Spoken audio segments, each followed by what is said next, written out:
Thank you for coming back. Here are my brand new nails, and I am going to show you how to make the rose at the end of the tutorial for those of you who have not seen my rose tutorial before, and I'm going to try to keep my hands out of the way as much as possible so you can see how I form the roses. Now this is part of a nail art collaboration.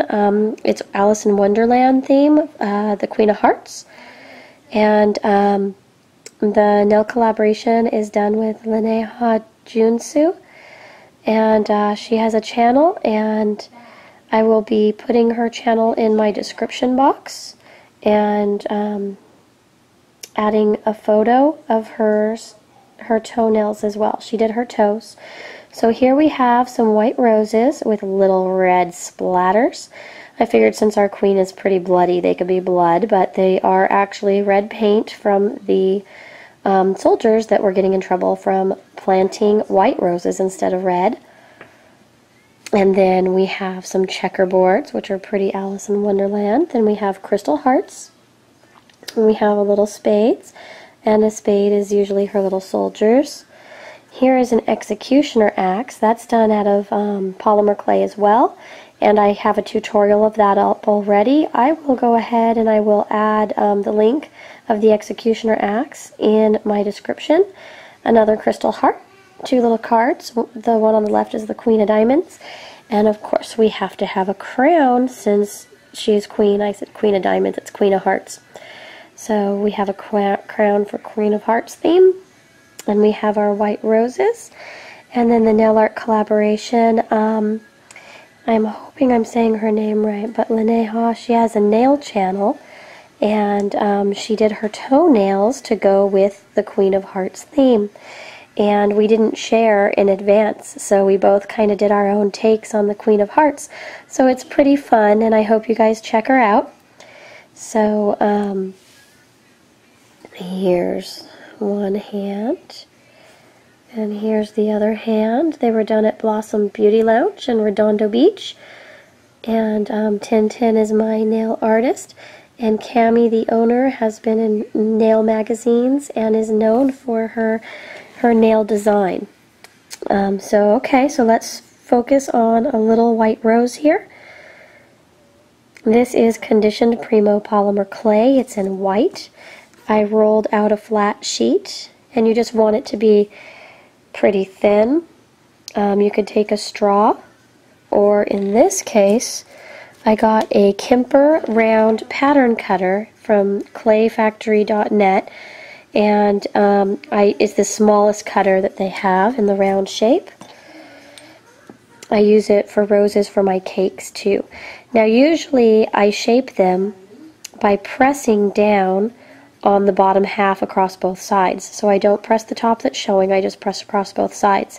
I usually do that on the table. I press on one side and roll my finger to flatten it.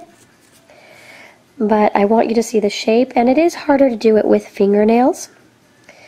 So I'm using and the tool that I'm using is just a tool that came in a set. I don't even know what the set's name is. It was on Amazon years ago. But it's just, I'm using it because it's flat. It doesn't really matter what the shape is. What I want to do is get the shape of a petal. So it's more rounded at the bottom, and then it's flat, and kind of flares out towards the top. And then I peel it away from my finger, and I push back, creating a little bend. So from here, now you can use your finger, and if you don't have nails it's especially easy, but you roll it from the right to the left, and then you roll it into a spiral. Because I have nails, I'm just going to wrap it around the end of a pin to help me start this rose off. And there we go. So it is the very center of the rose. And we will do another petal. I actually should have done all these petals first. Sorry, guys. But most of you know that I have long tutorials anyway, so it's probably expected. So, after shaping the petal, I fold the petal back. And then what I'm going to do, it's much easier to do roses when you don't have fingernails. But basically what you want to do is you want to get that little tiny seam where the petal ends, and you want to put the new petal where the half of the petal falls on one side of the seam and half falls on the other side. So there we go. And then I roll slightly back and forth to sandwich that little petal on the seam. Now something that you can't see is what the other part of my fingers are doing, the index fingers that I have them rolled between. Now as I'm folding these petals around each other, I am pressing down on the bottom ever so slightly and elongating the base of the rose. So any of you who have done roses and the petals are falling off when you're cutting the back off, what's happening is you're cutting it off over where the actual petals are attaching themselves to each other. So you want to make sure that as you make it, you press down and elongate the body of the rose. If the petals aren't sealed against each other above where you're cutting, then the petals can come off.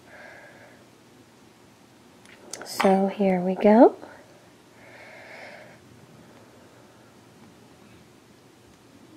And we continue on.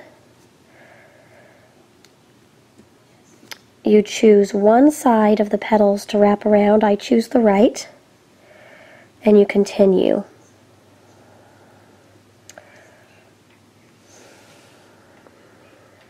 So here I'm placing the petal where half of it's in front and half of it's behind the seam of the last petal we just joined.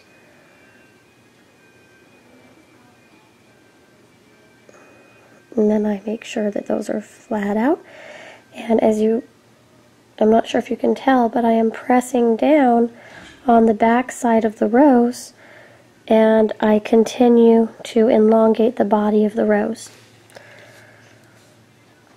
That's not something that I talked about a lot before. I just kind of showed how I made it. But I didn't talk about how you have to press down on the body to make sure that those petals are nice and firm against each other.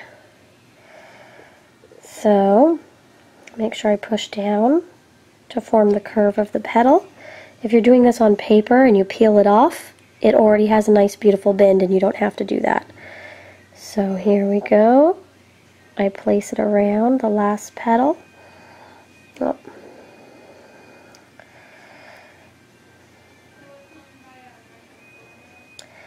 So just continue on. Do another petal here, and you pretty much do this until you really like the look of the rose, and then you stop. I usually average about 7 petals per rose, but sometimes it's 9, sometimes it's 8. That's pretty much till I feel it looks right. It's been as little as 5 before, 5 petals. And this last petal ended here, so I am going to attach it right here. So there we go.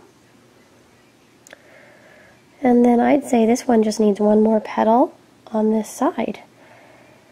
And then after you cook them, you chop across the back. You just want to make sure before you cook them that you squeeze the base of the rose. So you make sure that you firmly attach each of the petals within. And that way once you cook it, you just chop the back. And you get nice little roses. Here are the two that I have on my fingernails. And I hope that you guys really enjoyed this theme. It is not food.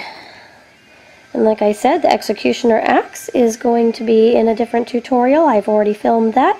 And I will add the link in the description below.